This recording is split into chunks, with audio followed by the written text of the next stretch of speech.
Hi friends, welcome to ઇંગ્વિંગ્સ. હું ગીતા ગોસ્વામી આપનું સ્વાગત કરું છું આપની પોતાની ચેનલ ઇંગ્વિંગ્સ ગુજરાતીમાં. આજે આપણે શીખીશું વોકેબ્યુલરીમાં આપણે હોમોફોન્સ શીખી રહ્યા છીએ. હોમોફોન્સ એવા વર્ડ હોય છે કે જેનું પ્રોનાઉન્સિએશન એટલે કે એનું ઉચ્ચારણ સેમ હોય છે, પણ તેના સ્પેલિંગ અલગ અલગ હોય છે અને તેના મિનિંગ પણ અલગ અલગ હોય છે.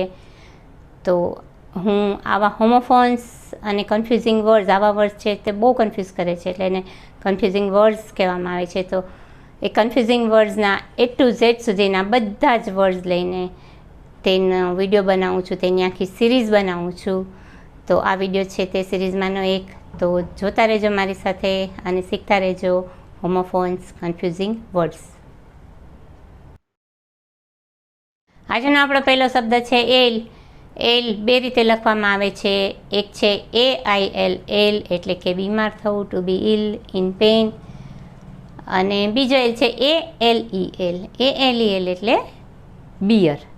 આ બે શબ્દોને આપણે વાક્યમાં ઉપયોગ કરીને જોઈએ. તો પહેલું વાક્ય છે આપણી પાસે, he has been ailing with high fever for 3 days, કે તે 3 દિવસથી હાઈ ફીવર એટલે કે ખૂબ જ તાવ એને આવે છે, તાવમાં પીડાય છે, બીમાર છે. તો અહીંયા એલની પાછળ ING લગાડ્યું છે, તો AILING એલિંગ છે. તો AIL એટલે બીમાર થવું.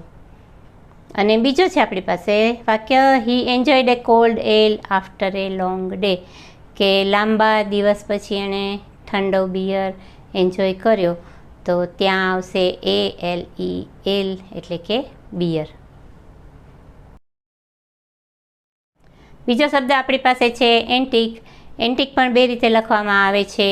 એક છે ANTIQUE, એન્ટિક એટલે કે પ્રાચીન. આ વર્ડ આપણે બહુ જ યુઝ કરીએ છીએ કે એન્ટિક પીસ જોઈએ છે, મને એન્ટિક વસ્તુ બહુ મોંઘી હોય છે. તો તે એન્ટિક છે ANTIQUE, એન્ટિક એટલે પ્રાચીન, ખૂબ જ પુરાનું. અને બીજો એન્ટિક છે ANTIC, એન્ટિક એટલે કે વિચિત્ર અથવા તો રમૂજી હાવભાવ, જેમ કે જોકર જે હાવભાવ કરતા હોય એવા, તો તેને કહેવાય છે એન્ટિક, ANTIC.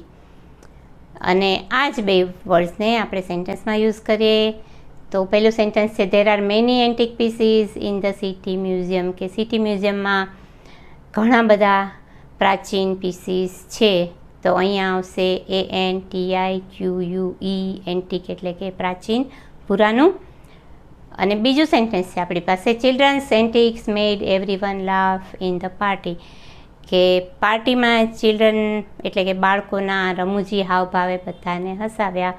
તો અહીંયા ANTIC યુઝ થશે, એન્ટિક એટલે કે રમૂજી હાવભાવ.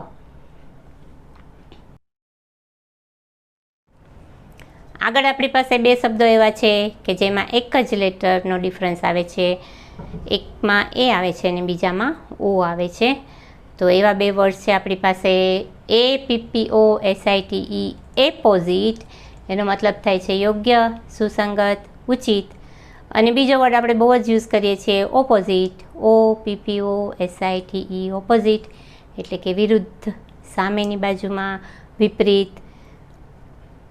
દિશા સામસામેની હોય તો તે પણ ઓપોઝિટ ડાયરેક્શન કહેવાય. તો ત્યાં બધી જગ્યાએ ઓપોઝિટ યુઝ થાય છે. આ બે વર્ડ્સને આપણે સેન્ટેન્સમાં યુઝ કરીને જોઈએ. તો પહેલું સેન્ટેન્સ છે આપણી પાસે, he made apposite suggestion that solve the whole problem, કે તેણે એવું સુસંગત, યોગ્ય, ઉચિત સજેશન આપ્યું કે જેને લીધે આખા પ્રોબ્લેમનું નિરાકરણ આવી ગયું, સોલ્વ થઈ ગયો પ્રોબ્લેમ. તો ત્યાં આવે છે એપોઝિટ, APPOSITE, એપોઝિટ. અને બીજું સેન્ટેન્સ છે, the bank is located on the opposite side of the post office, કે બેંક છે તે પોસ્ટ ઓફિસની સામેની સાઈડમાં, વિરુદ્ધ દિશામાં, વિપરીત બાજુ, વિપરીત દિશામાં છે, સામેની સાઈડ છે. તો ત્યાં આવશે ઓપોઝિટ, OPPOSITE, ઓપોઝિટ એટલે કે સામેની બાજુ. તો આ હતું આજનું આપણું લેસન. તમને કેવું લાગ્યું મને કોમેન્ટ કરીને જણાવજો. ઇંગ્લિશ ગ્રામરનો કોઈ બીજો ટોપિક શીખવા માંગતા હો તો તે પણ મને કોમેન્ટમાં જણાવજો. હું તેનો વિડીયો બનાવીને આપને શીખવવાની કોશિશ કરીશ. લાઈક કરજો, શેર કરજો, સબસ્ક્રાઈબ કરજો. Thank you for watching. મળીએ નેક્સ્ટ વિડીયોમાં. Bye bye.